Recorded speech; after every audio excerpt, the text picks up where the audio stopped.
Estamos no ano 5.785 desde a criação do homem no jardim do Gan-Éden, no jardim do Éden, onde Adão e Rava foram criados. Nós temos aqui no nosso canal estudos semanais, leituras diárias das porções de Torá feitas exclusivamente para você. Se você está aqui pela primeira vez, bem-vindo, muito obrigada por estar aqui conosco. E eu faço já desde o início um convite para você. Se inscreva no nosso canal, assista até o final e a tua vida vai ser mudada, transformada e abençoada. Mas por quê?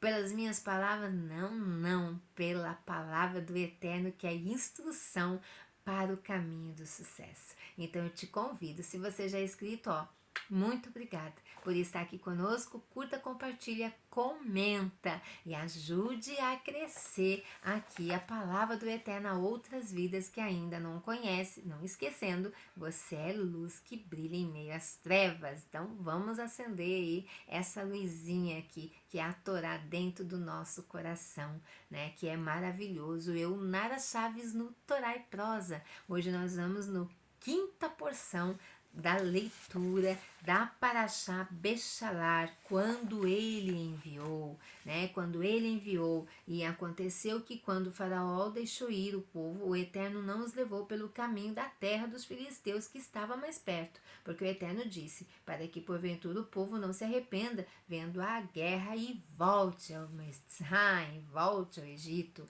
né? Então, olha só, o Eterno conhece a nossa vida e ele nos guia e nos instrui. Nesta quinta leitura dessa porção, o maná, o alimento da fé, né? Então aqui nós vamos ver o nosso povo sendo alimentado com o maná. Que delícia! Um mês depois de deixar o Egito, o povo de Israel havia utilizado toda a massa que havia levado. Estavam agora no deserto, onde não crescia vegetação alguma. Como poderia obter comida? Olha só a situação que eles começavam a enfrentar. Desta vez todos os Irudins, não apenas os Erev Rav, protestaram. Nos trouxeste ao deserto para morrer de fome? Queixaram-se a Moshe e a Harão, dá-nos pão e carne. O Eterno anunciou a Bene Israel, dá-lhes-ei pão e carne. Posso alimentar toda uma nação no deserto. Estais certos em pedir pão, pois estais famintos, mas não devereis pedir carne, pois poderiam ter sacrificado alguns dos animais que tendes. Não obstante, dar-lhes-ei carne também, mas para demonstrar que estou aborrecido, recebereis a carne à tarde, quando já não tereis muito tempo de prepará-la para a ceia. No dia seguinte, quando os irudis despertaram, o deserto estava coberto de grãos brancos e brilhantes. Havia caído do céu durante a noite. Mas o que é isso? Perguntaram os judeus com assombro. É a comida que Elohim nos envia, explicou Moshe. De agora em diante serão encontradas sobre solo todas as manhãs. O povo de Israel chamou o novo alimento de maná. Ao comê-la, viram que era doce e deliciosa. O Eterno ordenou a cada pai que todos os dias recolhesse um homer, pouco mais de 2 quilos, por cada membro da família. A maioria dos pais não pegava a medida exata. Alguns recolhiam um pouco mais de um homem por pessoa e outros menos. Mas quando chegavam em casa e o pesavam, sempre havia exatamente um homem para cada membro da família.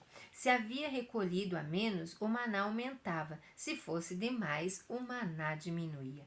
Após comer o maná, Moshe ensinou os Yehudis a recitar o Birkat Hamazon, a bênção de agradecimento pelo pão, até as palavras de Hazan et Hakol. Todas as manhãs, quando o povo de Israel despertava, o café da manhã estava pronto para ser recolhido e degustado. Os tzadikim justos encontravam suas refeições à entrada das tendas. O Eterno lhes facilitava a comida para que não perdessem tempo do estudo de Torá e no cumprimento das mitzvahs. Aqueles que não eram tzadikim tinham que andar um pouco mais para recolher o maná. Os rechaim, os malvados, tinham que andar bastante. Que gosto será que tinha o maná? Era doce e delicioso. Podia ter qualquer sabor que desejasse. Bastava que a criança dissesse: queria que meu maná fosse mel. E este tinha o gosto do mel. Moshe advertiu o povo de Israel: não guarde maná de um dia para o outro. Todas as manhãs receberão um maná fresquinho. Os judeus obedeceram, exceto os Rechaim, os malvados. Datã e Avirã, os mesmos repreendidos por Moshe no Egito por estarem brigando, que não confiaram nas palavras de Moshe, e se amanhã o maná não caísse? Eles perguntaram.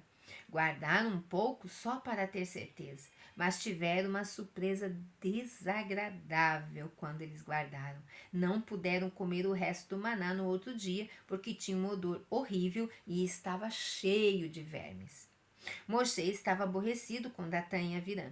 Geralmente o Eterno protegia os judeus de todos os insetos e bichos, e agora esses Rechaim tinham feito com que um alimento maravilhoso e celestial ficasse infestado de vermes.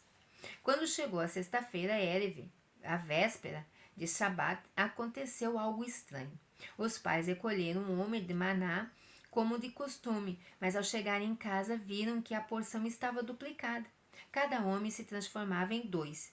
Mas o que significa isto?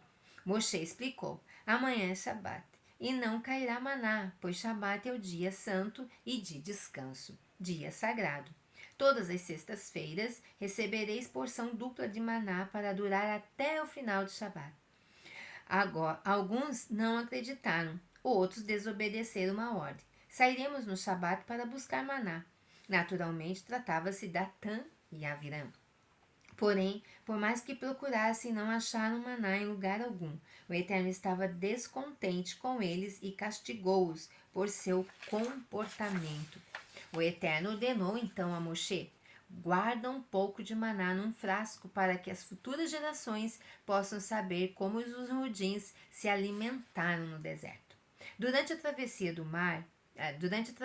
do deserto, encontravam maná todas as manhãs. À noite, o Eterno dava carne e Bnei Israel. Fazia cair aves eslaves sobre o acampamento. Eram aves kasher, gordas e saborosas que os irudins podiam comer. O Eterno dá a Bnei Israel água de uma rocha num lugar chamado Massá al-Mevirá. O povo de Israel se encontrava agora num lugar no deserto onde não havia fonte de água e os judeus tinham muita sede. Os judeus não eram grandes tzadikim, grandes justos. Começaram a protestar. O Eterno está ao nosso lado, por que não nos dá água? O Eterno havia dito a Moshe: agora vou fazer um milagre. Toma o teu cajado, escolhe uma rocha e bata nela com o cajado até que se aparta. Um milagre acontecerá e a água brotará da rocha. Moshe golpeou a rocha perante os Zequinim, os anciões do povo. Brotou tal quantidade de água da rocha que puderam beber à vontade. Os irmãos chamaram a rocha de manancial de Miriam, pois sabiam que o Eterno lhes havia dado água no deserto por mérito da irmã de Moshe, de Miriam, que era uma grande justa. Desde então, durante toda a travessia do deserto, tiveram água em abundância, pois o manancial de Miriam os acompanhou onde quer que fossem.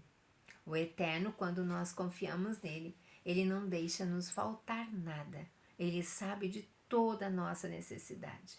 O problema está, muitas vezes, nas nossas desobediências. Quando desobedecemos ao Eterno, começamos a sofrer as penalidades, porque o Eterno nos deixou a sua instrução. Como nós vimos ali, era para descansarem em Shabat e não colherem o maná.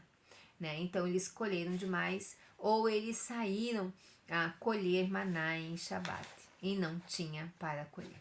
Às vezes nós saímos colher o nosso alimento em Shabat, que é proibido pelo Eterno. Sabendo que aquele que não vai colher maná em Shabat e no dia de descanso, o Eterno vai suprir todas as suas necessidades. Você concorda? Deixa aí teu comentário, deixa o teu like, comenta aí, curta, compartilha e se inscreva no canal se tu não é inscrito. Muito obrigada por ficar comigo até o final. Lehitraot, até a próxima!